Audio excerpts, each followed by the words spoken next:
I put myself after Peter Goetsche's presentation because I thought he would recommend something a bit like he recommended, and I wanted my presentation to be a stark contrast to that. I wanted it to be something else so that it could be compared with what he proposed, which is in some sense to deregister, to get rid of all these bad, harm-causing drugs. Only 15 years ago, it seemed pretty preposterous that someone could choose to stop taking prescribed psychiatric drugs on their own terms, for their own reasons, and then actually do it on their own. Today, many books, pamphlets, and about 1 million web pages tell us precisely how to do that. So I'd like to discuss an even more contentious idea than stopping your medications, which is to abolish prescription privileges, to do away with the prescription-only status of many drugs, which would mean for those who want drugs or believe they need drugs, self-prescription and self-medication.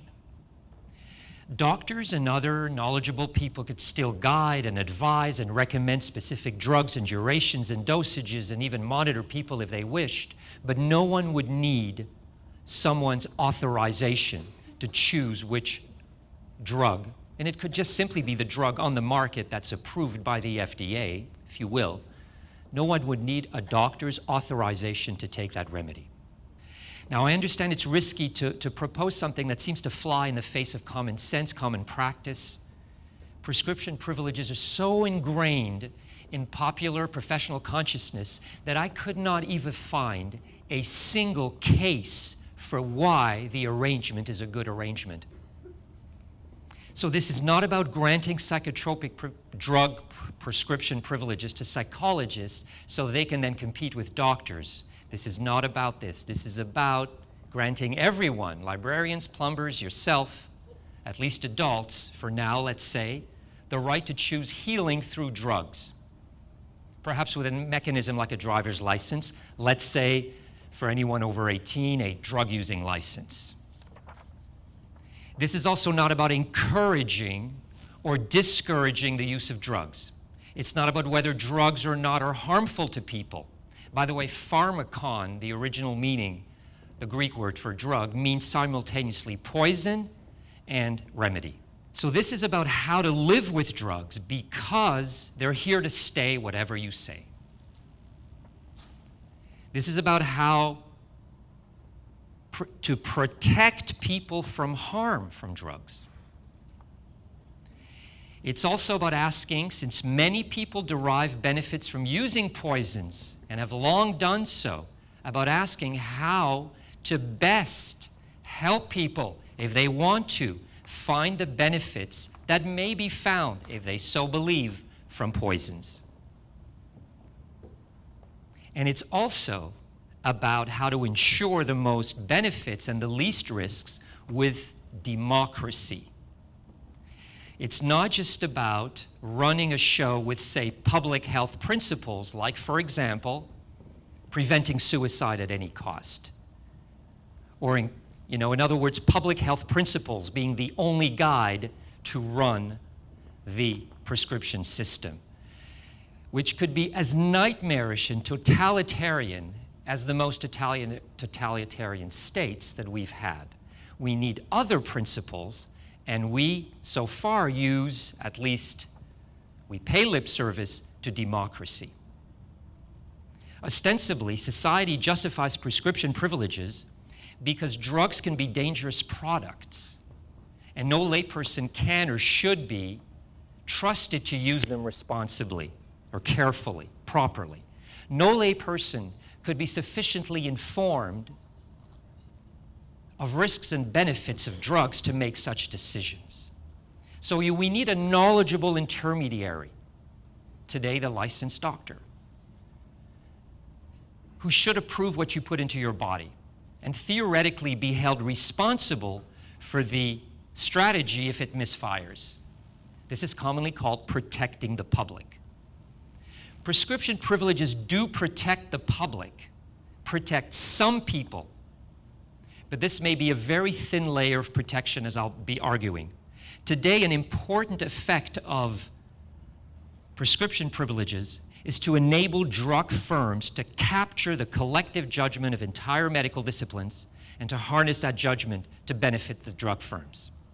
They only have to work on the profession, not the entire public. By the way, when we talk about direct-to-consumer advertising and so forth, that's a tiny portion of the advertising budget of drug companies, which has been estimated at its most expansive at about $60 billion a year. About a quarter of sales goes to promotion and marketing.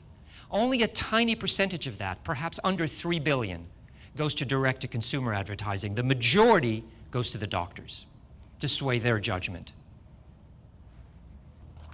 Prescription privileges may actually hinder discovering the true therapeutic potential of drugs, if any, especially particular ways to use drugs, particular ways to use them. Should you use them every day, once a week, in the morning, in the afternoon, intermittently? What dosage should you start with? Homeopathic, small doses, large doses. None of this is communicated through any of the clinical trials we have today. But people can find their own combinations and actually do. Also, prescription privileges expose people to toxic combinations of drugs, cocktails, that they would never take themselves if they had the choice. Anyone can tell that they're a monopoly. Few people can tell that they actually hinder looking for potential solutions that many people seek through drugs. But this is not about encouraging drugs or discouraging their use or making a case that they're harmful or not. And by the way, I've made that case many times, that they are very harmful, that they are poisons, that there are good alternatives, but this is not about this.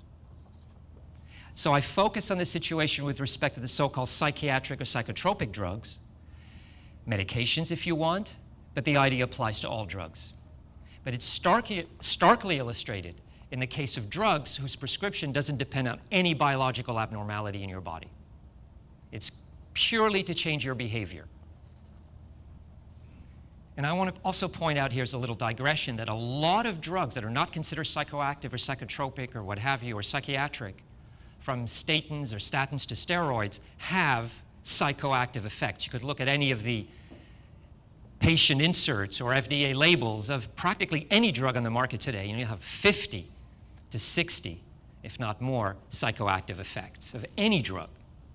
So the idea of psychoactive or psychotropic drugs itself is something that really needs a very close look. Who's introduced it and for what purpose?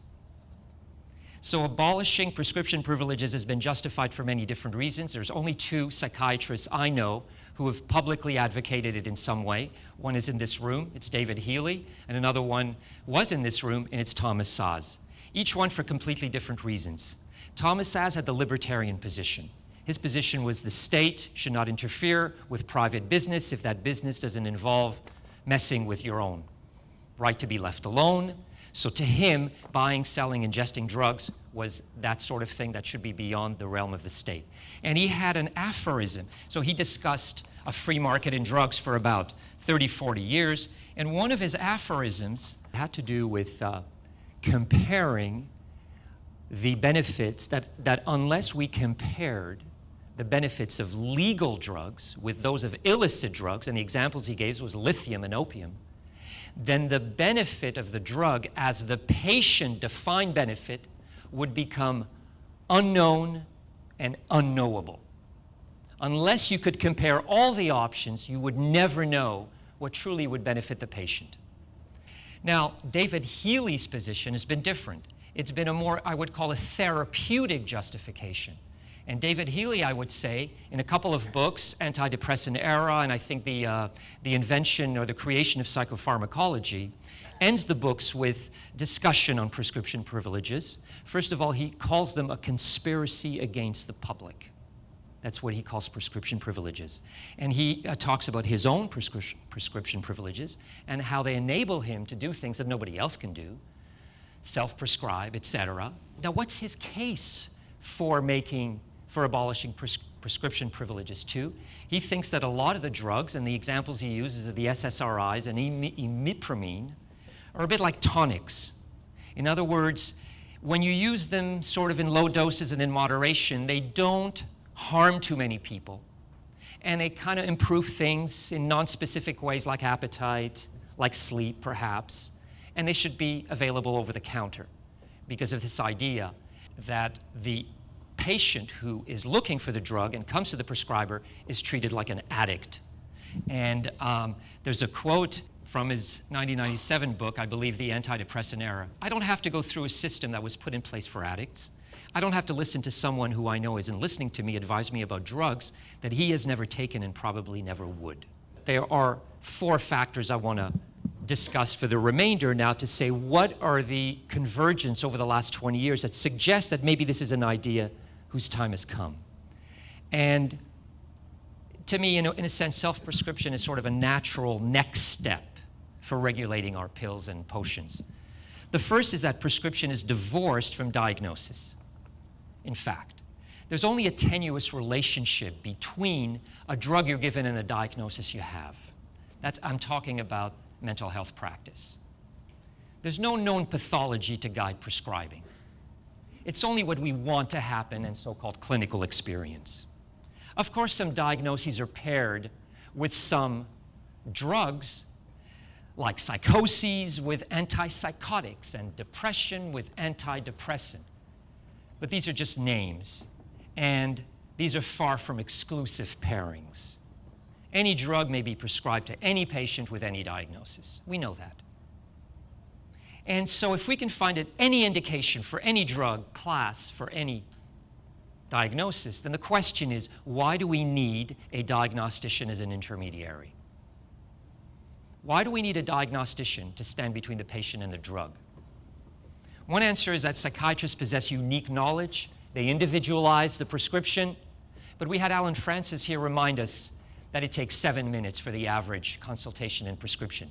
What kind of individualized care can you get in 7 minutes? So essentially, during the typical encounter, there's nothing sophisticated. There's no sophisticated biological reasoning that you would expect from someone who's had 8 years of medical education that enters into the decision to prescribe. Realize that only about 25 psychiatric drugs in the US are prescribed to most people. Probably 90% of people who take such drugs take about 25 drugs. The most prescribed drug is Xanax, over 48.5 million prescriptions in 2013. That's the #1 drug for the last 5 years. Now, I'm just mentioning that to say that just using about 10 pieces of information from the drug label of these 25 drugs, and then taking another 10 sort of common variables that we might get from a 10-minute history with a patient, I could bring in a couple of high school students here with their computers, feed them pizzas and Cokes, and they would come up in a weekend with a fantastic app that would cover practically most of the decisions that could be made by a psychiatrist seeing you in 10, 15, even 20 minutes to decide which drug you're going to take. And if I kept them working here for a month on their app and just increase the number of variables like drug interactions, I think they could come up with an expert system. And I guarantee you in about 3 weeks, we would have improved public health in America. Medications as consumer products. So this is the second factor that's converging, is that if they ever were specialized tools of the doctor, medications no longer are. The idea somehow that they are specialized tools is completely incompatible with the direct-to-consumer advertising. Ask your doctor, call 1-800, try a 1-week free trial of Ambien, whatever it is. This is completely incompatible with the idea that these medications represent some kind of tool, specialized tool of some expert that really knows something that you don't. And so the real intermediary between us and our drugs, of course, as a number of people have pointed out already, is not the doctor, it's the ad man, it's the drug rep. That's the real middleman between us and our drugs. The third point I want to make is the question of the role of the industry, and to what extent prescription privileges allow the industry to capture, to hijack, to kidnap the collective thinking of the profession. And the best example is that of the atypicals, where you had, after about 40 years of using the conventional neuroleptics, or drugs later called conventional, you had a kind of a major discontent going on about the mid-'80s. The rates of psychosis were about the same as the pre-neuroleptic drug era. You had a lot of victims of tardive dyskinesia getting lawsuit compensations. You had a few psychopharmacology pioneers calling to recall the drugs. You had even the APA putting out guidelines to restrict their use. You had critics calling to ban them, but nothing changed. The drugs were still first-line treatments for schizophrenia. First episode, acute, chronic. And the doctors were still telling to everyone else, each other, these are the best things for the treatment of psychosis. The only people who got it right were the patients. To anyone who listened, they said basically, okay, this is clouding my mind, this is clouding my judgment, this is screwing up my sex life, this is not making me able to work. Okay, it does help sometimes. It does shut out the voices. It does reassure my family. It does improve my sleep, but that's about it. I never heard any patient tell me, even maybe in a half-hearted manner, that this is a good treatment in the long term for psychosis or whatever you want to call it. The only people who said that were the doctors, to anyone who'd listen. And then what happened, you had a drug company in the middle of all this that came out with clozapine, introduces it as a new revolutionary drug treatment for schizophrenia. This is 1989. It had been introduced in 1959 before. It had been shelved for different reasons. People used to collapse from it. And then all of a sudden, that's it. In came the atypicals. And so we also had, they were fantastic for cognition. They were wonderful. Then you had a whole slew of new atypicals that came out. And using the strategies that Peter Goetsche described about introducing harm in placebos, you had ads in a number, lavish ads, saying that the adverse effects on the atypicals were similar to the placebo adverse effects. And so people bought this and said, these drugs are they're fantastic. They're amazing. They are just as harmless as a sugar pill. And that's a sort of a definition of a magic potion. And psychiatry collectively suspended its judgment about what these drugs were doing or possibly could do, even though the treatment of chronic psychoses was their specialty, recognized by themselves and by everybody else. If there's one thing we don't touch, it's the treatment of persistent or acute psychosis. And then people woke up. We had the results of the Katie study in 2005 that said, hey, all the drugs are similar. 75% of people stopped them after a year and a half or so at best. And so there was this collective awakening that lasted probably 3 weeks, where what happened here? A sort of a mass professional delusion. That's possible because of prescription privileges. Again, the profession was the last to catch on. And whenever we have a reevaluation like with the SSRIs, the physicians or the prescribers are the last to catch on what's really going on. The patients are the first. The other factor I want to talk about is the arrival of the internet. And the internet changed everything because essentially before the internet, people would just be interviewed by doctors in small rooms, and their words within meanings were attributed to them, and possibly they might be published. Maybe, maybe not, never. The internet made people express themselves directly, and because of the internet, it's the only because of the internet in many ways, we have Risk, David Healy's incredible site, we have Ask a Patient, we have Patient Revolution, we have all these sites that provide us real-time data, tens of thousands of cases, and it's all, many of them, it's patient contributed. So the internet, in a way, has completely questioned the notion of who's the expert, who knows, how can I get access to knowledge, how do I get access to information, and we have the whole idea of the new patient, of the therapist as a coach, not necessarily an expert, as a facilitator, and of the patient as part of the solution, not necessarily part of the problem. So all of these power relations altered, not necessarily irrevocably. The playing field is still not level. Industry has much more power to play with the internet, but the fact is something dramatically profound happened, and getting access to information about drugs is no longer something we have to go through by knocking on the door and asking, please, may I have some information? We can get a lot of whatever's available easily, directly. Maybe get used drugs, get access to drugs, obtain them, use them in idiosyncratic doses. Certainly a lot of college students, according to the college students I know, they tell me up to 20, 30, 40, 80% of their buddies are on amphetamines, self-prescribed, self-used, et cetera, et cetera. Without prescription privileges, how do we ensure a drug is safe? How do we know it's efficacious?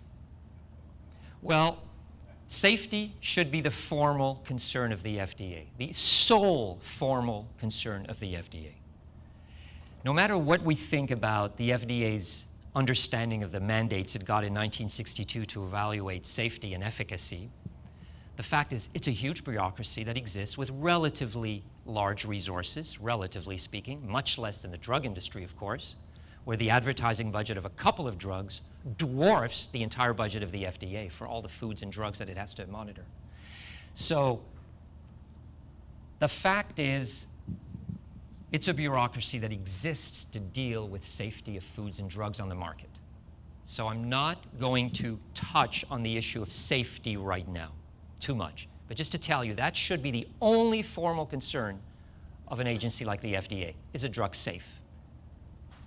Efficacy is another issue altogether, because criteria defining efficacy of drug change every 15 years or so. They're very sensitive to the influence of money. The fact is that using clinical trials, as we've heard a couple of times, has been a monumental, colossal waste of resources. It's done nothing for patients whatsoever. It's managed to radically restrict our understanding of what a drug can do to people who take it every day. What a drug can do to a very complex biopsychosocial creature who takes a drug every single day. No clinical trial is informing us on any of these issues whatsoever. So it restricted our understanding of drugs as substances with many unpredictable effects, number one. And number two, it created an impression that for every drug there's a disease.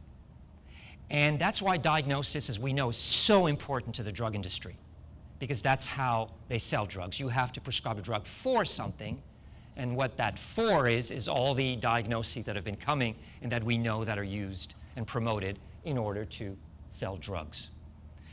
So, given the current regulatory system, psychiatric diagnoses are much more useful to the industry than they'll ever be to patients. So efficacy is to psychiatric drugs as protecting the public is to prescription privileges. So how would we know that a drug is efficacious or effective? And that's where David Healy, some of his discussions are really useful here. Because absent the restricted, constricted, systematic restriction, if you will, of information by the drug industry and its allies, then information about a drug, its effects, its positive effects as patients understand it, and its negative effects would flow much more freely. You could use the analogy, which is a bad analogy, but it's nevertheless also a good one. It has good points and bad points, of if you don't manipulate information about a stock on the stock market, then investors instantly recoil from it if it's bad. You don't need a recall. It's only when you obstruct the information about the product you're using that you get harm. You wouldn't need to recall a bad drug. No one would need to be harmed if information about drugs flows freely. Now, I understand that has to do with capitalism, but there are many forms and understandings of what capitalism can be, and it does have useful purposes for distributing goods and allowing people to take initiatives about how to make goods, products available to others. So other stakeholders than drug companies would want to fund clinical trials. Mad in America, Consumer Reports magazine, the insurance industry. If someone can help me to figure out what exactly how they function and what their agendas are. What does the insurance industry do? How do they run? What's their logic? I would love to understand what is it about the insurance industry? Don't they get it? This is causing harm. This is killing. This is costing a lot. People are dropping off the treatments after 2-3 weeks. The pills are wasted. The fish are harmed.